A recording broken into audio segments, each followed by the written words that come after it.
다자뿌트님께서 승률 60% 이상이면 갑부대인 거 아니냐 이렇게 말씀해 주셨는데 절대 그럴 수가 없습니다. 왜냐면 손익비도 계산을 하실 수가 있어야 돼요. 제일 좋은 거는 좋은 거겠죠.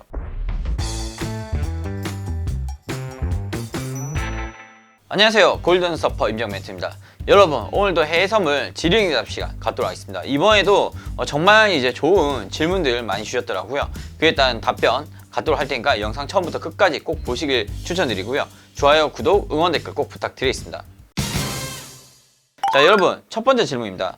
우리 이제 춘천물개님께서 또 이제 질문 주셨는데, 모의 투자로 어떤 걸 검증하면 될까요? 이렇게 이제 질문 주셨습니다. 사실 이제 모의 투자로 이제 검증할 것들은 정말 많습니다. 제가 여러 가지 중에서 핵심적인 거 몇 개를 좀 알려드리도록 할게요.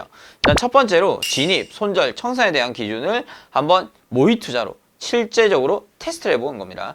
내가 나름의 기준과 원칙을 잡아놨다면 그거를 모의 투자로 한번 검증하는 시간을 갖는 거예요. 자, 두 번째, 통계를 내는 것이겠죠. 자, 내가 만든 기법에 대해서 이게 수익이 나는지 손실이 나는지 몇 승 몇 패인지 몇 달 또는 이제 몇 년치 기록을 가지고 모의 투자로 이 통계가 맞는지를 실제로 검증을 해보시는 거예요. 세 번째, 오차를 잡아내기 위해서 사실 모의 투자를 하는 것도 있습니다. 무슨 말이냐면 모의 투자를 해보니까 막 코앞에서 체결 안 되고 날아갈 때도 있고, 또는 손절만 터치하고 날아갈 때도 있고, 또는 손절 값을 생각보다 조금 더 길게 잡아야 되는지 조금 짧게 잡아야 되는지 이런 오차를 조금 이제 줄여나가는 그런 테스트를 사실 모의 투자를 통해서 여러분들께서 하실 수가 있습니다. 제가 이제 생각하는 모의 투자의 적정한 기간은 사실 사람마다 다르지만 한 3에서 6개월 정도면은 충분히 모의 투자는 검증되었다, 이렇게 보시면 되고요. 그래서 그렇게 이제 실전에 투입되기 전에 실전처럼 훈련한 거예요. 그리고 모의 투자를 제가 왜 이렇게 강조하냐면, 여러분들께서 이제 배우는 단계시면 물론 실전 매매 하셔도 돼요. 작게 시작하면 제일 좋죠. 근데 말이 작게 시작이지 하다 보면 작게가 크게 된 거예요. 그리고 모의 투자를 하면은 말 그대로 좀 심리적인 제어가 됩니다. 근데 실제 돈이 들어가게 되잖아요. 실전 매매를 하게 되면 떨릴 수밖에 없어요. 제대로 된 테스트가 되지 않을 수가 있습니다. 그렇기 때문에 모의 투자를 하신 거 추천드리겠습니다. 이제 다자뿌뜨리님께서 발음이 참 어렵네요. 다자뿌뜨리님께서 승률 60% 이상이면 갑부대인 거 아니냐 이렇게 말씀해 주셨는데 절대 그럴 수가 없습니다. 왜냐면 승률 자체는 100% 또는 90% 나올 수도 있죠. 그러나 손익비도 계산을 하실 수가 있어야 돼요. 예를 들어서 한 3번 들어서 30만 원 먹었어요. 그런데 한 번 손절에 200만 원씩 나가요. 그러면 3승 1패는 3승 1패인데 누적 수익으로 따졌을 때는 손실인 거예요. 무슨 말 이해되시죠? 그래서 승률만 따질 게 아니라 손익비를 꼭 따지셔야 돼요. 그리고 여기서 첨부 드리자면은 여러분들 해외 선물 수수료가 적지가 않습니다. 그렇기 때문에 너무 잦은 매매를 하게 되면은 배보다 배꼽이 더 커져 버릴 수가 있거든요. 그렇기 때문에 여기서 오차를 하나 말씀드리자면은 수수료도 꼭 감안해서 매매 기법을 만드시면 좋을 것 같습니다. 제일 좋은 거는 승률 높고 손익비도 좋은 거겠죠. 이 점을 참고하셔서 매매 기법을 만드시면 좋을 것 같습니다. 세 번째 질문입니다. 서퍼님, MTS 많이 쓰는데 꼭 추가하는 지표가 있나요? 이렇게 물어보셨어요. 저는 보통 MTS 쓸 때 이제 뭐 분봉, 틱봉 이렇게까지는 보지는 않고 거의 이제 일봉 위주로 봅니다. 일봉이나 주봉이나 월봉. 근데 여기서 무조건 제가 넣는 지표가 있어요. 바로 이평선입니다. 5일선, 11선, 21선, 61선, 121선 정도예요. 그거를 일봉, 주봉, 월봉을 보면서 조금 이제 중요한 매물대들 찾아낼 때 조금 이제 활용한다, 이렇게 보시면 되고, 그 외에 뭐 볼린저벨, 스토캐스트 이런 거는 HTS 있죠. 홈 트레이딩 시스템.